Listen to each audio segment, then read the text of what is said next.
조용한 배경음악 시작. 요즘 부쩍 세상이 참 빠르게 변하고 있다는 생각 다들 한 번쯤은 해보셨을 겁니다. 어제는 너무나 당연했던 것들이 오늘은 조금 낯설게 느껴지기도 하고 불과 몇 년 뒤에 우리는 어떤 모습으로 또 어떤 세상에서 살아가고 있을지 상상하기가 어려울 정도죠. 우리는 저마다의 자리에서 바쁜 하루를 보내면서 눈앞의 일에 집중하고 있지만 사실 우리가 미처 알아채지 못하는 사이 세상의 거대한 흐름은 아주 조용히 하지만 정말 빠르게 그 방향을 틀고 있는지도 모릅니다.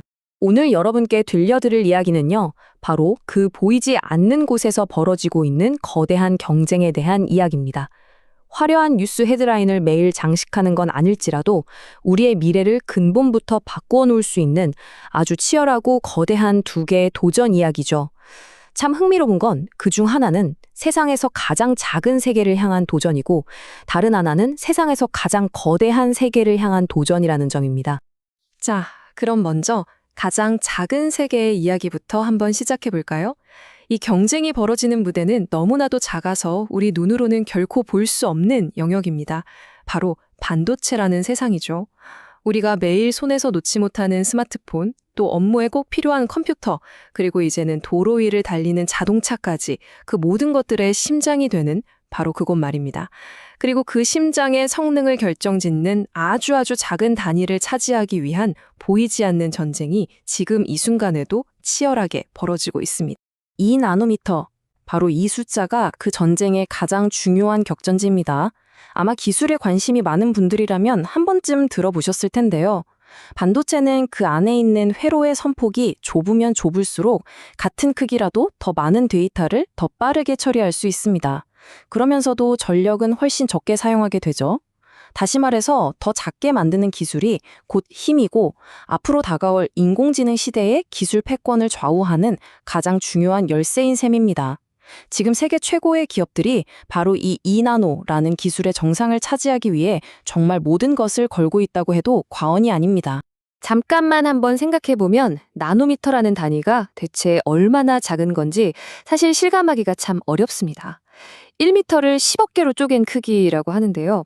우리 머리카락 한 올 굵기에 무려 10만 분의 1에 불과하다고 합니다. 정말 상상조차 하기 힘든 이 작은 세계에서 인류 기술의 최첨단이 결정된다는 사실이 생각할수록 놀랍지 않으신가요? 그리고 바로 이 치열한 경쟁의 한복판에 우리나라의 삼성전자가 아주 과감한 승부수를 던졌습니다. 자, 그럼 그 승부수가 뭔지 한번 깊이 들어가 볼까요? 삼성전자가 지금 미국 텍사스주 테일러시에 어마어마한 규모의 반도체 공장을 짓고 있습니다. 그런데 최근에 원래 계획했던 것보다 초기 생산량을 무려 2배 이상 늘려서 한 달에 5만 장 규모의 웨이퍼를 생산하겠다고 발표했습니다. 이 5만 장이라는 규모는 현재 업계 1위인 대만의 TSMC를 정면으로 겨냥한 거의 맞먹는 수준입니다. 그런데 정말 모두를 놀라게 한 건 따로 있습니다. 상대적으로 안정적인 기술인 4나노 공정이 아니라 기술적으로는 훨씬 더 어렵지만 전력 효율이 25%나 뛰어난 최첨단 기술, 바로 2나노 공정을 전면에 내세웠다는 점입니다. 이건 말하자면 더 이상 추격자가 아니라 게임의 판을 바꾸는 선두가 되겠다는 아주 대담한 선언인 셈이죠. 이쯤에서 이런 의문이 자연스럽게 들 수 있습니다. 아니, 왜 굳이 더 어렵고 위험 부담이 큰 길을 선택했을까?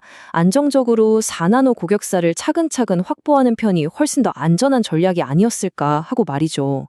하지만 여기에는 아주 치밀하고 거대한 전략적 계산이 숨어 있습니다. 이건 단순히 기술력 하나만을 놓고 벌이는 경쟁을 넘어서서 미국과 중국의 기술 패권 다툼 속에서 글로벌 공급망의 판도 자체를 바꾸려는 거대한 그림의 일부라고 볼 수 있습니다. 이 화면이 바로 두 거인의 전략적인 차이를 아주 명확하게 보여줍니다. 왼쪽에 있는 TSMC는 N2 규칙이라는 게 있습니다. 뭐냐면 가장 중요하고 가장 앞선 최첨단 기술은 절대 대만 밖으로 가져가지 않겠다는 일종의 원칙 같은 거죠. 반면에 오른쪽의 삼성은 GAA라는 기존과는 구조가 완전히 다른 차세대 기술을 무기로 삼았습니다. GAA는 전류가 흐르는 통로의 네 면을 전부 게이트가 감싸는 방식인데요. 이걸 쉽게 비유하자면 물이 새지 않도록 수도관을 사방에서 꽉 감싸주는 것과 비슷합니다.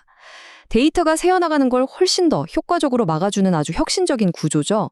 그리고 가장 결정적으로 그 최첨단 기술을 미국 땅에서 미국 기업들을 위해 직접 제공하겠다고 나선 겁니다.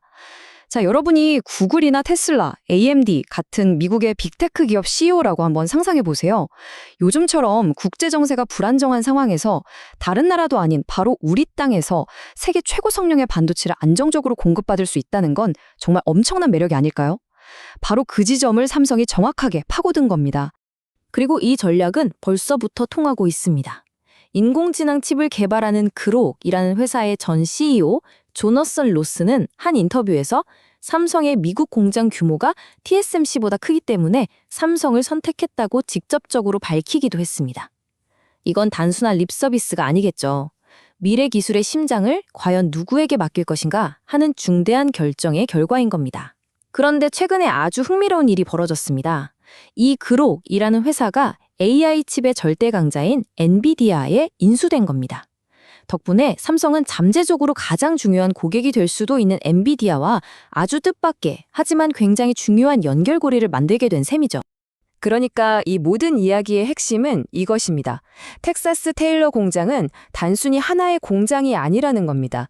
내년에 본격적으로 가동을 시작해서 2026년에는 흑자로 전환하고 2027년에는 월 10만 장이라는 규모의 경제를 실현하는 것이 단기적인 목표입니다. 그리고 더 멀리 내다보면 미래에는 한국의 용인 반도체 클러스터와 이 텍사스 공장을 연결해서 거대한 이중 생산 체계, 즉 듀얼 팹을 완성하겠다는 것이죠. 이것은 혹시 모를 지정학적 위기에도 흔들리지 않는 세상에서 가장 안정적인 최첨단 반도체 공급망을 만들겠다는 선언과도 같습니다. TSMC를 단순히 따라잡는 것을 넘어서서 글로벌 반도체 지형 그 자체를 바꾸려는 삼성의 정말 원대한 구상인 셈입니다. 네, 지금까지 우리는 머리카락 굵기의 10만 분의 1밖에 되지 않는 세상에서 가장 작은 것을 차지하기 위한 정말 치열한 승부에 대한 이야기를 나눠봤습니다. 우리의 눈에는 보이지 않는 그 작은 세계에서 미래를 건 거대한 도박이 벌어지고 있는 셈이죠. 그런데 이야기는 여기서 끝나지 않습니다. 이처럼 작은 세계를 향한 도전이 벌어지고 있던 바로 그 시간, 완전히 다른 차원에서 가장 거대한 꿈을 향한 또 하나의 위대한 도전이 조용히 시작되고 있었습니다. 자, 이제 무대를 저 멀리 우주로 한번 옮겨보겠습니다. 참 신기하게도 삼성전자가 텍사스의 땅 밑에서 그토록 작은 2나노 공정을 준비하고 있을 때 한국의 또 다른 기업은 지구를 떠나 저 멀리 달로 향할 준비를 하고 있었습니다. 수십 년간 지상의 방위 산업을 묵묵히 이끌어오다 이제는 하늘 넘어 우주로 시선을 돌린 기업, 바로 한화 에어로스페이스의 이야기입니다. 한화 에어로스페이스는 2032년 대한민국의 탐사선을 달 표면에 안착시키는 국가 프로젝트의 가장 중요한 심장을 만드는 역할을 맡게 되었습니다. 바로 달 착륙선의 핵심 중의 핵심인 추진 시스템 개발입니다. 지난 30여 년간 묵묵히 쌓아온 독자적인 기술력을 바탕으로 이제 지상을 넘어 저 멀리 우주로 새로운 여정을 시작한 것이죠.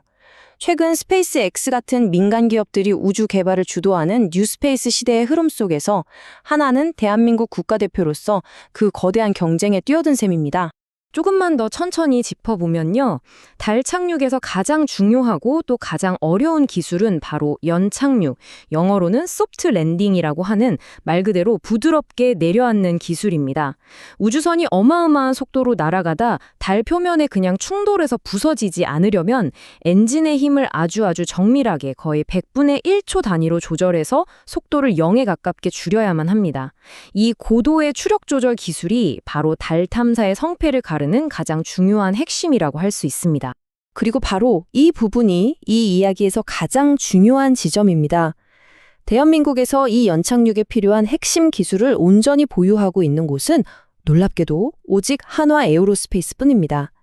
이건 단순히 부품 하나를 잘 만드는 수준을 넘어서서 전체 시스템을 설계하고 통합하고 개발할 수 있는 역량을 갖춘 유일한 기업이라는 의미입니다. 다시 말해 국가의 우주 탐사라는 거대한 꿈이 한 기업의 독보적인 기술력에 달려있는 셈이죠. 이번 달 착륙선 프로젝트는요, 단순히 달에 한번 다녀왔다 하고 끝나는 일회성 이벤트가 아닙니다. 이 프로젝트는 대한민국이 진정한 우주 강국으로 나아가는 길 위에 놓인 아주 중요한 이정표, 즉 디딤돌 같은 겁니다. 이미 우리나라 최초의 달 궤도선인 다누리의 추진 시스템을 개발했던 경험을 바탕으로 이번 달 착륙선 개발에 성공하고 나면 그 기술과 경험은 고스란히 미래의 화성 탐사선 그리고 더 먼 심우주로 나아갈 대형 탐사선을 만드는 핵심 기반이 될 겁니다. 이건 단발성 수주가 아니라 미래의 우주자원 탐사와 같은 거대한 우주경제 생태계로 나아가는 아주 중요한 교두보를 놓는 일인 것이죠. 오늘 우리는 두 개의 다른 여정을 함께 따라가 보았습니다. 하나는 인간의 눈으로는 도저히 볼 수 없는 가장 작은 세계에서 미래의 패권을 차지하려는 치열한 도전, 그리고 다른 하나는 인간의 상상력 너머에 있는 가장 거대한 세계를 향해 나아가는 담대한 꿈. 전혀 다른 분야, 전혀 다른 스케일의 이야기처럼 보이지만 이 두 개의 여정은 어딘가 참 많이 닮아 있다는 생각이 듭니다. 당장 눈앞의 이익보다는 10년, 20년 뒤를 내다보는 장기적인 안목, 그리고 세상이 알아주든 알아주지 않든 보이지 않는 곳에서 조용하지만 끈질기게 미래를 향해 나아가고 있다는 바로 그 점에서 말이죠. 이나노 반도체가 열어가게 될 인공지능의 시대, 그리고 달 착륙선이 우리에게 꿈꾸게 할 우주 탐사의 시대. 이 거대하고 조용한 두 개의 흐름이 먼 훗날 어디선가 서로 만나고 또 얽히게 되는 그 끝에서 과연 우리는, 그리고 우리의 다음 세대는 어떤 미래를 마주하게 될까요? 어쩌면 이 질문이야말로 우리가 이 거대한 변화의 시대를 살아가면서 한 번쯤은 시간을 내어 깊이 생각해 볼 문제일지도 모르겠습니다.